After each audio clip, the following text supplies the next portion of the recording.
This is the follow-up on the testing hypothesis for paired samples. Now we're going to work with independent samples. Notice that still the outcome is numerical in nature, and therefore our hypothesis is about mu and not about pi. So what happens if the two samples are independent? How do we proceed? First, let's look at an example from, again, this is the same book I mentioned earlier. This is Introduction to Biostatistics, I believe, and it's by Daniels, one of the very well-known books, and it's one of your reference books, and you can find it in the library. So let's see what problem 7.3.7 states. Cortisol levels cortisol level determinants were made on two samples of women at childbirth. Group 1 subjects underwent emergency caesarean section following induced labor, whereas Group 2 subject delivered by either caesarean section or vaginal route following spontaneous labor. So quickly you notice that Group 1 and Group 2 are not the same individuals. They are independent from one another. Let's continue. The sample size, mean, and cortisol level and standard deviations were provided below. So here you have the first sample, which is group 1, the second one. Also notice that for sample size, we had 10 women in group 1 and 12 women in group 2, which is different than what we had previously. The average for the cortisol level is 435 in group 1, 645 for group 2. The standard deviation for group 1 is 65, and it's 80 for group 2. And therefore the question is, does these data provide sufficient evidence to indicate a difference in the mean cortisol levels in the population presented? And you're asked to calculate or do the test using alpha at 0.05. All right, so how is that different from what we have done previously? And how is that similar to what we have done previously? Let me go back to my drawing. Okay, so you still have two groups if you think about it. Okay, now in the lecture that that preceded this one, the two groups were paired, meaning that it's, for simplicity, it's the same people that are tested first time and they're tested the second time. Okay, so you have condition 1 and then you have condition 2, but it's still the same person. So let's say Maria, Farah, Mark, and Walid, they are the same people and they're tested twice. And therefore, we were able to calculate the difference for every one of them. And we were back to the scenario of only having one sample. Now, what we have in this example, still these are two groups, but they're not paired, meaning they're independent groups. So you have a set of observation for group 1, and then for group 2 you have another sample. They're not the same, and as we saw, the sample size was different. So how do we proceed in a scenario like that? All right, so let's think about it for a little bit. If you remember, for the paired t-test, what we did was we started with the regular t-test. We said that the regular t-test says that it's x bar minus mu, and then you divide by the standard deviation over root square of n. And remember, that was called the standard error. And this is for the one sample where your null hypothesis was mu was equal to a certain value that was given to us by the research question itself. So that's where we were able to fill in mu. When we started dealing with the paired t-test, we changed it so that it became t equal d bar. Okay, the null hypothesis in that example quickly was mu of differences was equal to 0. Okay, and we said you can write it as well as mu of condition 1 equal mu of condition 2, but since it's the same people, you can calculate the differences. So going back to the so d bar, the mu becomes 0, you don't need it, and the standard deviation of the differences over n of pairs, and that's the t. Okay, and again the degrees of freedom here was n minus 1, whereas the degrees of freedom here was also n minus 1. Okay, and for both to be able to use them, we had to assume either that x bar had a normal distribution, and what I mentioned or forgot to mention in the previous uh, video, that or d bar has a normal distribution, or the other thing was that you can do is using the central limit theorem, meaning that n had to be greater or equal to 25, and here as well n had to be greater or equal to 25 to be able to use the central limit theorem. Okay, um, but here I don't have pairs. I actually have independent groups. So how do I proceed? All right, so let's think about it for a second. The null hypothesis in this scenario is remember I told you it's always a population parameter equals something. Well, it's mu of group 1 equal to mu of group 2. So that's your null hypothesis. The null hypothesis that there's no difference between the two groups. And what we're going to do is we're going to calculate again a t-test, but we're going to follow the same rationale here. So first, instead of x bar, we're going to have x bar 1 minus x bar 2. Okay? All right. And instead of having minus mu, we're going to have mu1 minus mu2. Okay? So notice how we had x bar minus mu, we have x bar 1 minus x bar 2 minus, instead of mu, we have mu1 minus mu2. But according to the null hypothesis, mu1 is equal to mu2, meaning the difference is equal to 0. Therefore, very often what we do is just we drop it out. We don't need to keep it. All right.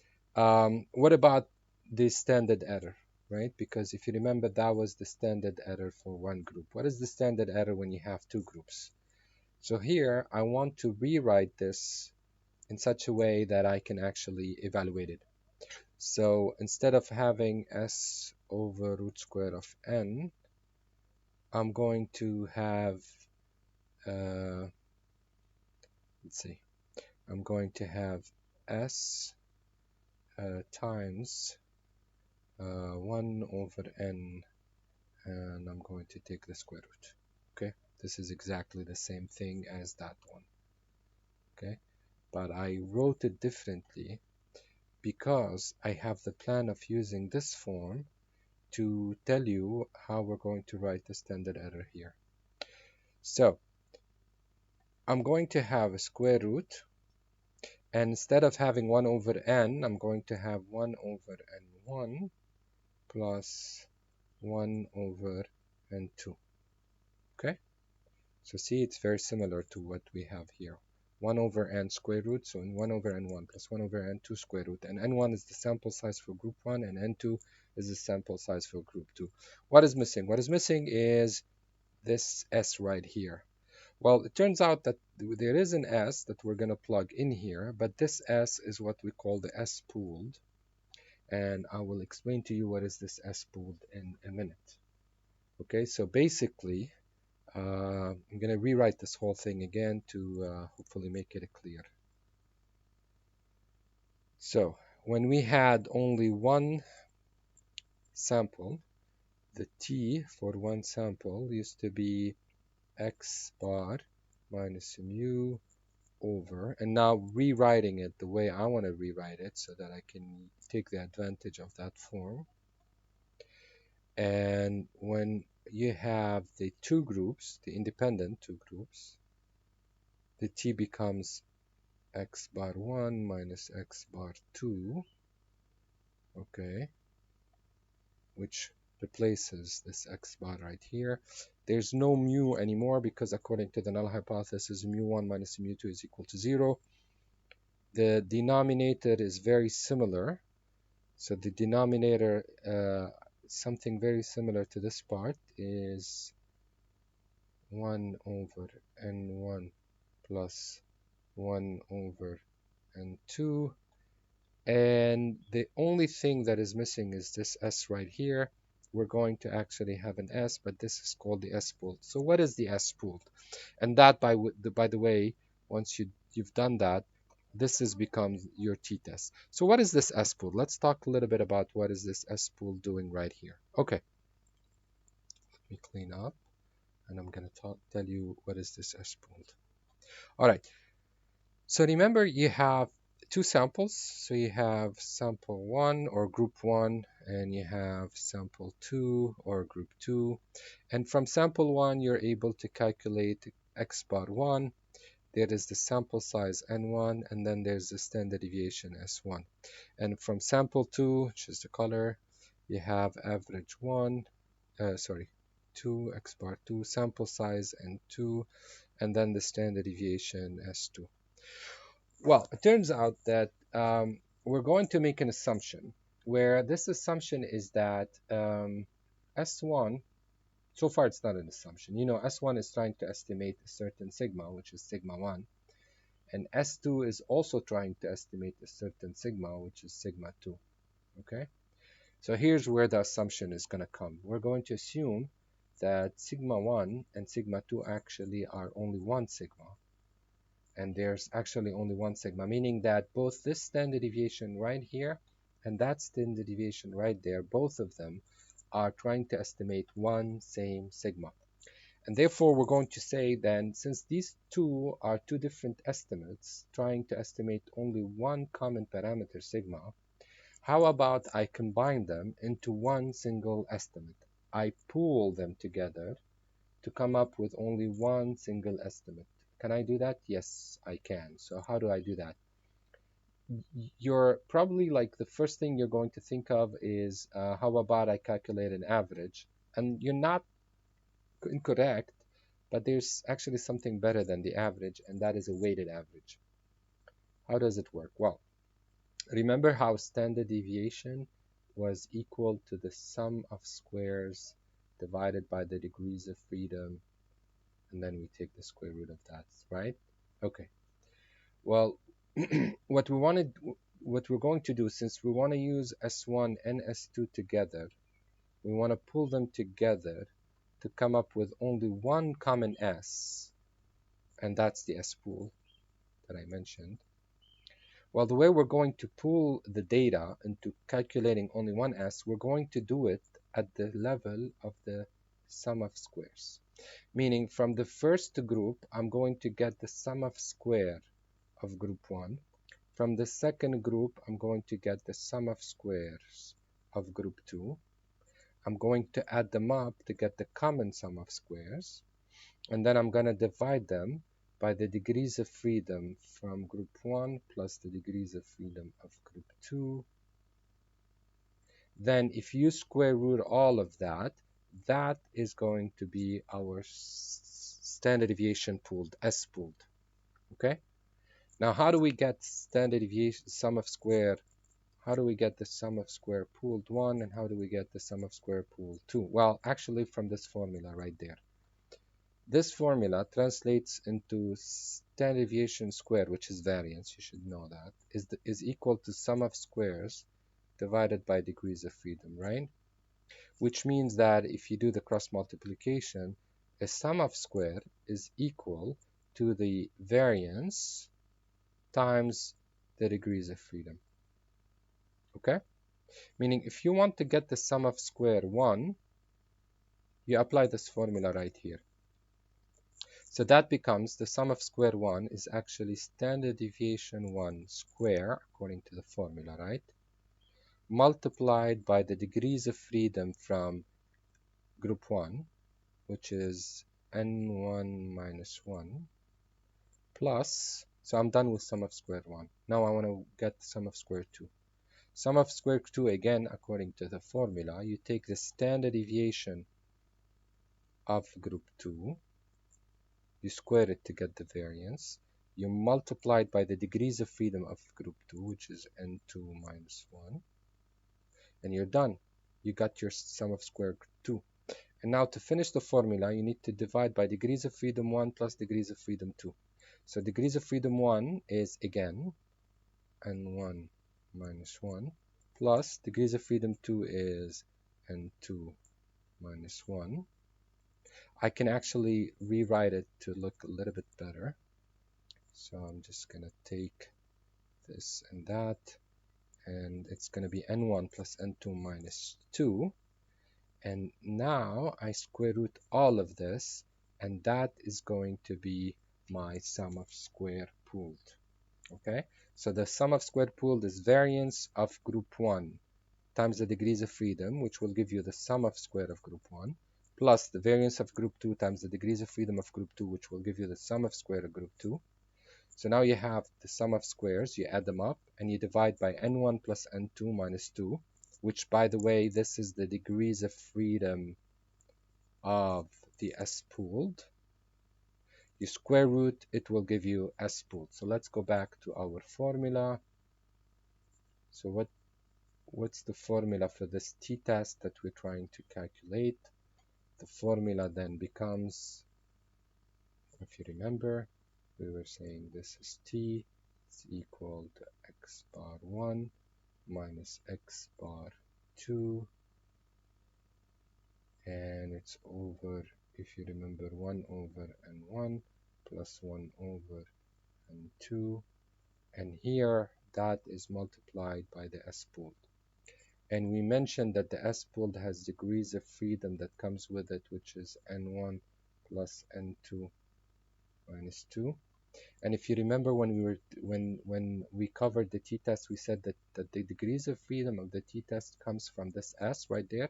So that's actually the degrees of freedom of this test, and this is called the independent t-test.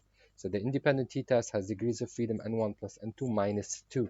Total sample size, both ends, but this time you do minus 2. And that is the what we call the independent samples t-test, because you have two samples and they're independent and you're calculating a t-test. All right, so let's apply what we just learned to the example that we started with. All right, so let's go back to the example to see. We had two groups of women, group 1 and group 2. The sample size was 10 and 12. X bar was 435 and 645. And the S1 is 65 and 80. So let's do this, the 7-step testing hypothesis. Step number 1, we're going to write the null hypothesis. And the null hypothesis, as always, we write it using parameters. So mu of group 1 is equal of mu of group 2. And we have to specify it's mu of what? What are we measuring? And who is group 1 and who is group 2? The alternative hypothesis is these two are not equal. Step number 2, we assume the null to be true. So we assume the null is true, and we set alpha at 5%. So step number 2 is always the same. Now step number 3, that's where we're going to calculate our new test, which is the independent t-test. So I'm going to again write the formula and try to fill in the values. So it's x bar 1 minus x bar 2 over the S pool that we need to calculate, and that S pooled is then multiplied by 1 over n1 plus 1 over n2. Let's fill in the values. Sorry. So I'm going to put this, sorry, just a second, right here. This way I can see the values. All right, so the first group had an average of 435. Second group had an average of 645. We're going to divide this.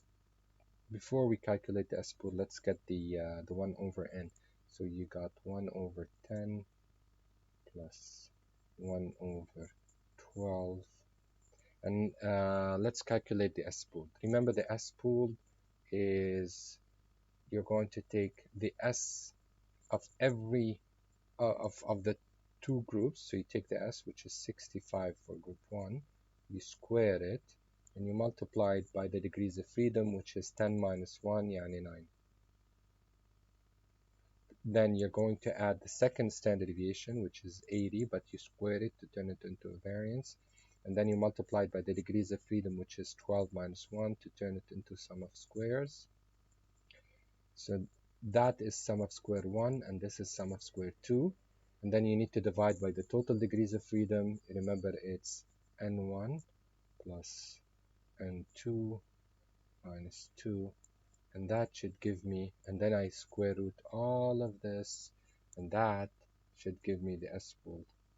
Now, how do you know that your S-pool, you didn't make a mistake calculating your S-pool? If you did everything correctly, you should get a standard deviation that is between 65 and 80.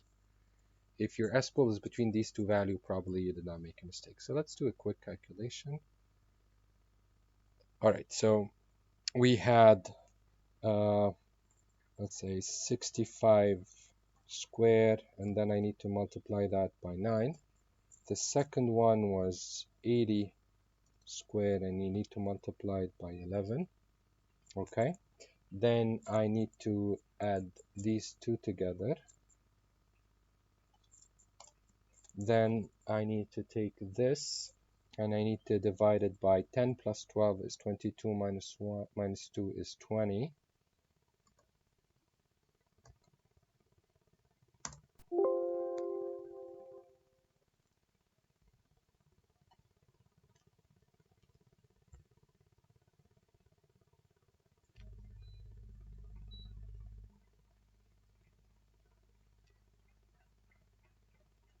Uh, Sorry, I'm making mistakes. Okay. And then all of that, I need to square root all of this. So square root of all of this. Okay, so 73.63 is my S pooled. Let's go back. 73.63. And as predicted, it's between 65 and 80, right? Let's go back and check the calculation. 73.63. Yes.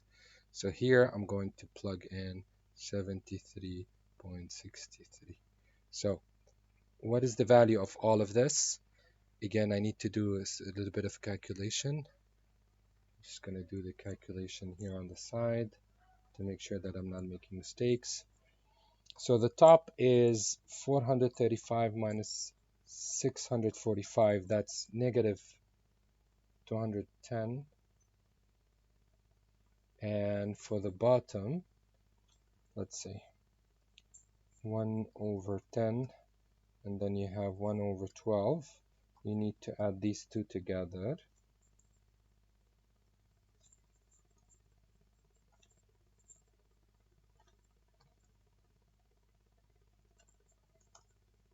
All right, and then you need to square root the answer to the summation. And then you need to multiply that by the standard deviation, the S pooled. Sorry. Okay, so that gave me 31.52, which means that my entire T is actually equal to, if I hope I'm not making any mistakes, negative 6.66. Okay, so that's my T. This is step number 3. I calculated T to be at negative 6.66. Now, what's the degrees of freedom for that T? That's 10 plus 12 minus 2, meaning that degrees of freedom 20. Okay. Now, here there should be some sort of also requirement for the t-test so that the sampling distribution of the differences in the means is normal. For purposes of this class, we're going to set up something that is pretty stringent, where I'm going to ask that the degrees of freedom have to be greater than or equal to 25. But this is nothing that is theoretically based. This is my own definition to make things simpler. But we're going to continue, even if this is not the actual case here. we're going to continue anyway and see what we get, okay? So we got to a place where the t was equal to negative 0.66. Yalla, let's continue with our steps. What do we usually do after that? Step 3, we're going to move into step number 4. And step number 4 is where you're going to get your p-value. So the p-value, according to definitions that we had, is the probability of t as extreme as negative 6.66 for degrees of freedom 20. All right, so again, let's remember the t. The t is centered at 0. The value that we got is negative 0.66.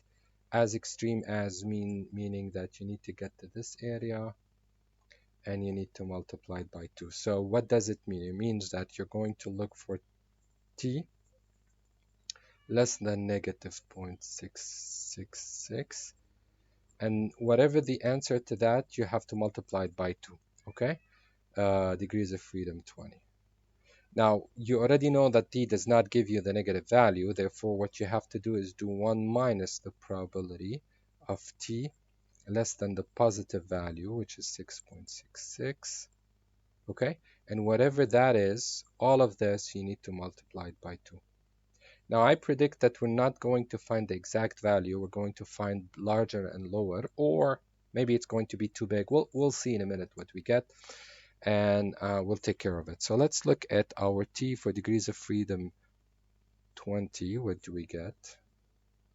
Okay, so let's go down to 20. Here's 20. And I'm looking for 6. Mafi 6. The largest value you're going to get is 3.85.